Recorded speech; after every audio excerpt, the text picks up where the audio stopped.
Bueno, y con un 91% de los votos, el Colegio de Profesores rechazó la última oferta presentada por el gobierno y decidió continuar con el paro nacional indefinido del gremio. Bueno, esta será la tercera semana de paralización. Queremos analizar este escenario y sus consecuencias. Para eso nos acompaña ya Juan Ignacio Latorre, senador de Revolución Democrática. Senador, muchas gracias por estar con nosotros. Muy buenos días. Buen día.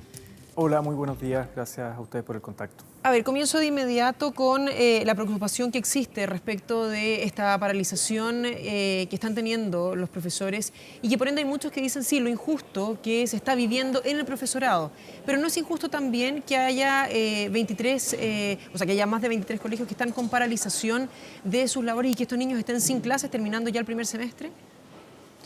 Sí, a ver, el Colegio de Profesores levanta un petitorio que no solo tiene que ver con mejorar las condiciones laborales de ellos, reivindicaciones gremiales, que por lo demás son legítimas, sino que ellos están poniendo en el centro justamente la calidad de la educación y cómo recuperamos la centralidad de la educación pública, porque hay una percepción de crisis y de abandono de la educación pública. Y en ese sentido los profesores han levantado su petitorio, ya llevamos 2 semanas de movilizaciones, hicieron una consulta, hubo un enorme respaldo a seguir en proceso de movilizaciones, dada la inconsistencia o la falta de voluntad política del gobierno para llegar a acuerdos con el Colegio de Profesores. A mí me parece que el hecho de que, por ejemplo, la ministra Cubillos no se quiera sentar a la mesa a conversar con los profesores genera también un ánimo de agudizar, en el fondo, el conflicto en vez de ir buscando llegar a acuerdos. Senador, pero en las últimas declaraciones la ministra ha dicho que no necesariamente ella debe estar en la mesa, que estos puntos de hecho se habían discutido durante la semana pasada, que el jueves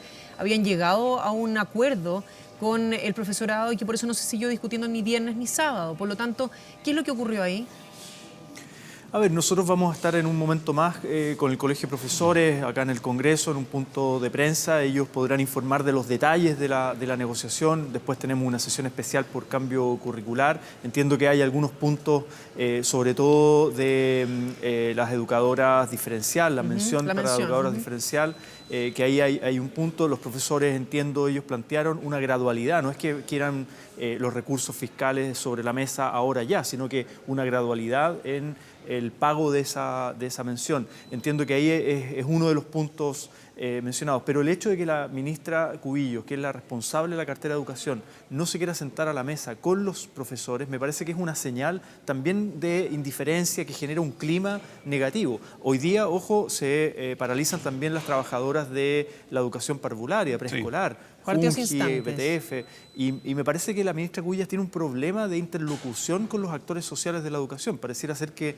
le gustara, ¿no?, que haya un conflicto en las calles, que haya un conflicto del sector social de la educación. A nosotros nos ha pasado más de una vez acá en el Congreso que la hemos convocado para escuchar a actores sociales, por ejemplo, los servicios locales de educación por la implementación de la nueva educación pública, y ella no ha llegado tampoco. Entonces, me parece que es una actitud que genera en el otro lado, digamos, un ánimo más bien de seguir movilizando en vez de llegar a acuerdos. A ver, senador, perdón, pero desde su punto de vista entonces, ¿todo esto se resuelve con la voluntad del Ejecutivo, del Gobierno, o aquí necesariamente en una negociación de 2 partes, digamos, e incluso podría haber una tercera desde el Parlamento como una forma de mediar en este conflicto? ¿Cuál es el desarrollo de esto? ¿Cuál podría ser el futuro posible? Efectivamente, desde las comisiones de educación, particularmente la Cámara de Diputados, ofreció mediar. Nosotros estamos disponibles para acelerar y está el compromiso. Yo soy presidente de la Comisión de Educación este año en el Senado, está Camila Rojas también del Frente Amplio en la Cámara de Diputados, y ambos tenemos la voluntad de poner en tabla proyectos de ley que faciliten de manera lo más rápido posible que haya un consenso. Pero en el fondo acá lo que ha habido es una falta de voluntad política más bien del Ejecutivo. Los profesores, nosotros hemos estado en reunión con ellos y ellos manifiestan, hay un petitorio amplio, obviamente, en muchos aspectos se podrían ir avanzando y llegar a acuerdos, pero en el fondo ellos han buscado soluciones, han buscado salidas, han pedido reunirse con la ministra y es la ministra la que no ha querido reunirse con ellos. Los profesores han manifestado voluntad de diálogo, pero desde el otro lado ha habido falta de voluntad política. Claro, pero desde la otra cara de la moneda se dice, claro, se busca el diálogo, pero con un paro en desarrollo. O sea, de alguna forma hay una presión instalada sobre la mesa. A ver, los paros y las movilizaciones son parte de las herramientas que tienen los actores sociales de de presionar, obviamente, por sus puntos de vista. Es una manera de incidir, y siempre ha habido paros y movilización en todos los gobiernos de distintos gremios, digamos, y del mundo de la educación particularmente, y obviamente esas negociaciones se llevan muchas veces al calor de las movilizaciones. El tema es la habilidad política del Ejecutivo, si quiere solucionar el problema o más bien quiere reproducirlo, agudizarlo. Y uno lo que ve, por lo menos de la ministra Cubillos, no así el subsecretario, que ha tenido la disposición de ir a la mesa, pero en el fondo la responsable de la cartera, de sentarse a la mesa con los actores que están movilizados. Ya van 2 semanas, los profesores han pedido reunirse con ella y ella no quiere sentarse a la mesa con los profesores. Senador, a ver, ustedes escriben un comunicado junto a la senadora Proboste y Quintana en la cual apoyan esta continuidad de la marcha. ¿Cuáles son los puntos de tope? ¿Cuáles son las piedras que no están dejando entonces que se sienten o que se llegue a un acuerdo? Usted habla de la voluntad por parte de la ministra, pero me imagino que hay ciertos puntos clave que no están permitiendo que se llegue a un acuerdo.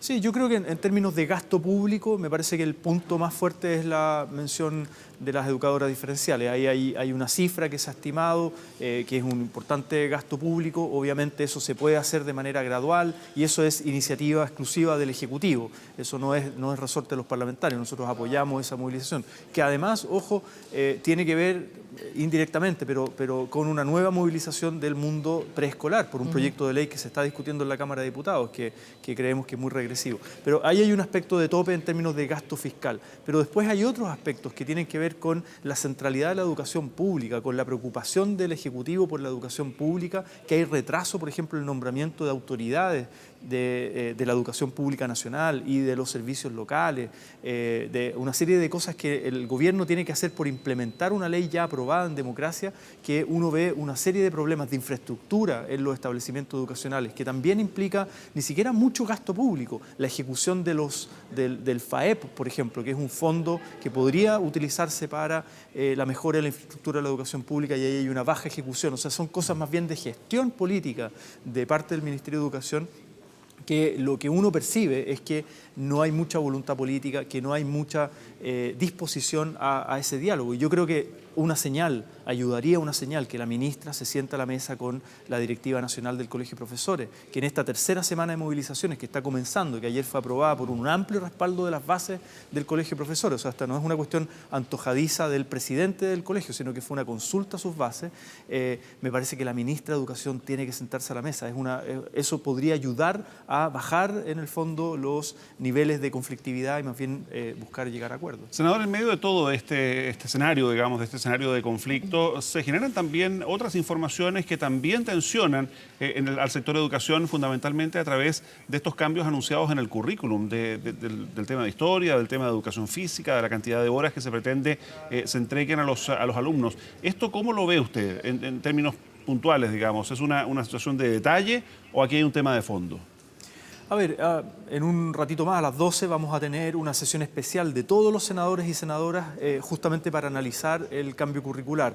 Está invitado el Consejo Nacional de Educación, el Ministerio, obviamente, de Educación también, Colegio de Profesores, representantes del mundo de historia, expertos curriculares de distintas tendencias políticas para generar un debate en torno a los cambios curriculares que, entre paréntesis, hay que explicarle a la ciudadanía, esto no pasa por una aprobación legislativa del Congreso, sino que esto lo resuelve el Consejo Nacional de Educación en conjunto con el Ministerio de Educación que hace la propuesta. Claro, lo que pasa es que, lo que ellos dicen es que este debate ya se dio, digamos, de que hubo efectivamente esta discusión y que esta es la conclusión de esa discusión. ¿Por qué iniciar el debate de nuevo?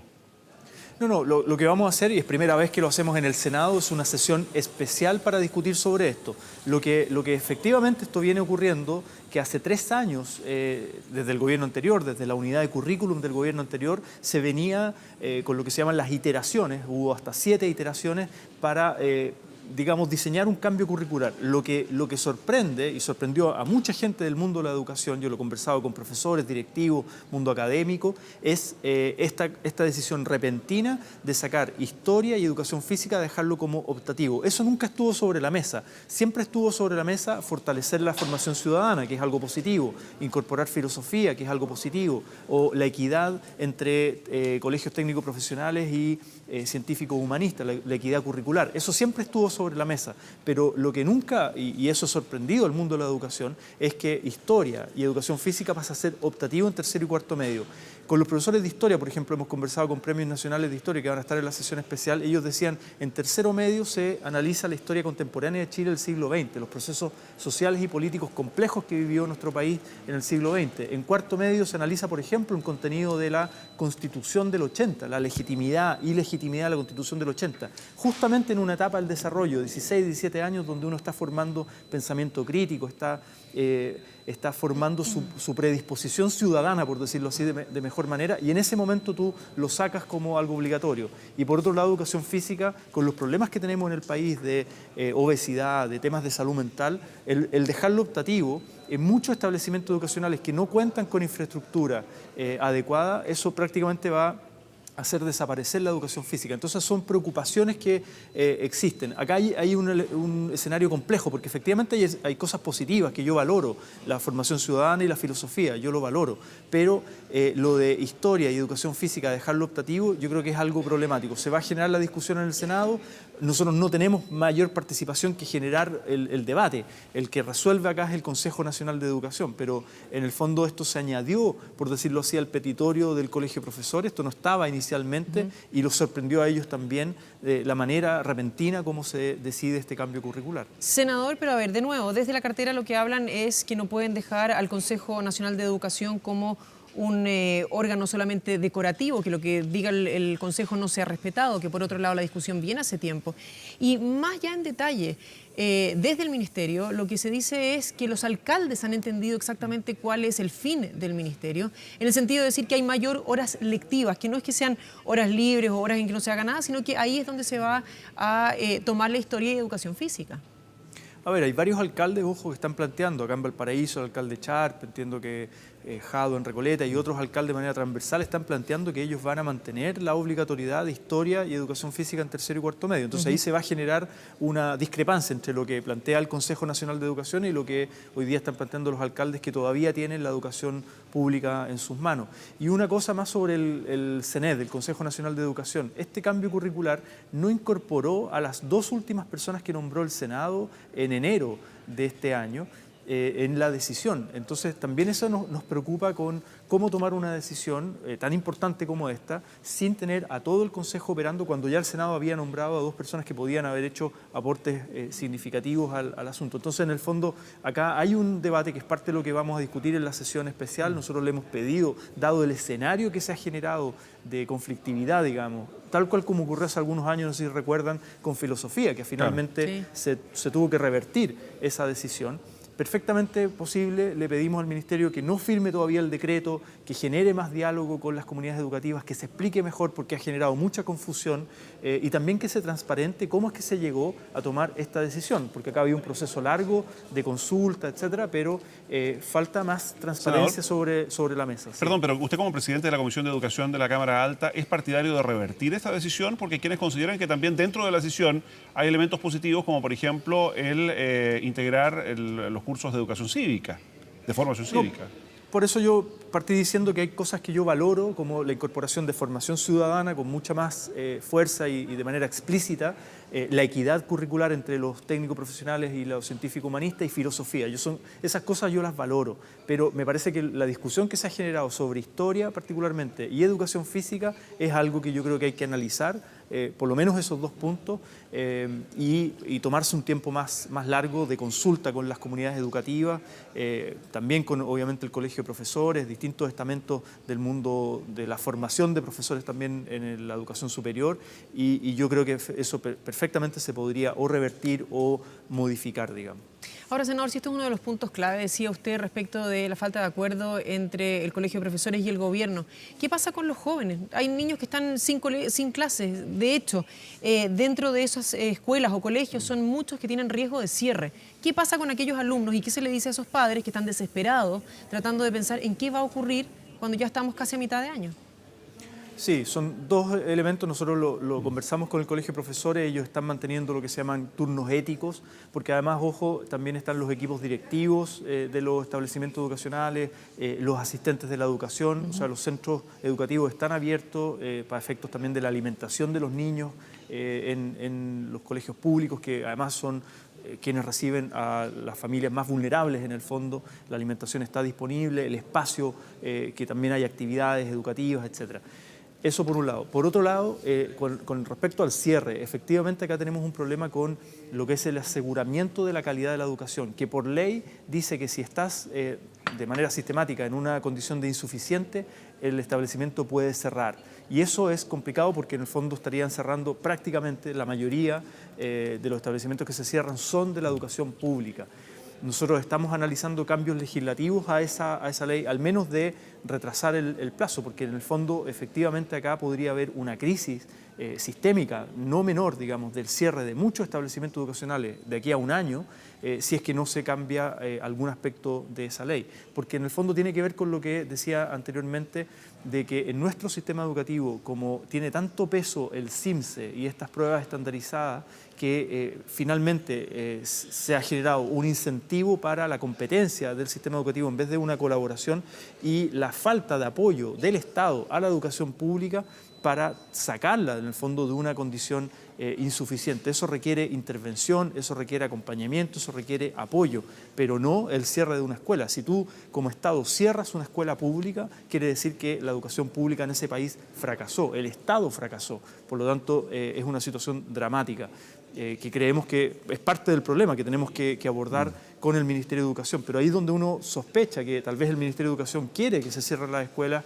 y que esas familias se vayan a colegios particulares subvencionados. Esa es la sospecha que está instalada en el fondo en el mundo social de la educación, que a este gobierno no le interesa fortalecer la educación pública. Senador, y muy cortito, quiero llevarlo como también miembro de la Comisión de Derechos Humanos de la Cámara Alta, a su opinión respecto de esta visita que va a realizar Michelle Bachelet a Venezuela y los miedos o los cuestionamientos que se hacen respecto de quién va a ser quien le va a mostrar la situación venezolana y si se debería decir que no se han violado o violentado los derechos humanos en ese país. A ver, me parece que la máxima representante de las Naciones Unidas en materia de derechos humanos, como es Michelle Bachelet hoy día, es muy importante que esté en Venezuela, que vaya y que ella misma pueda reunirse con distintos actores, me imagino tanto del gobierno como de la oposición, de la sociedad civil, de las iglesias, etcétera. O sea, toda la sociedad que hoy día obviamente pasa por un escenario de crisis hace mucho tiempo y efectivamente poder dar una opinión. Pero yo creo que lo más importante, más que la opinión que dé o no Michelle Bachelet, yo creo que acá lo relevante es cómo la comunidad internacional, y en eso hay iniciativas, México, Uruguay, Noruega, hay una comunidad internacional, y yo creo que Naciones Unidas debería ser más proactivo en aquello, en buscar una salida política, una salida civilizada a la crisis. No agudizarla más, digamos, no una salida violenta, no una intervención militar, como hay algunos que la plantean desde Estados Unidos y desde América Latina también. Yo creo que la comunidad internacional tiene que ayudar a Venezuela a una solución pacífica de su conflicto, de su crisis y de su escenario de vulneración de derechos humanos. Muy bien, senadora Torre, muchísimas gracias por haber conversado con nosotros. Muy buenos días. Muchas gracias, que tengan buen día.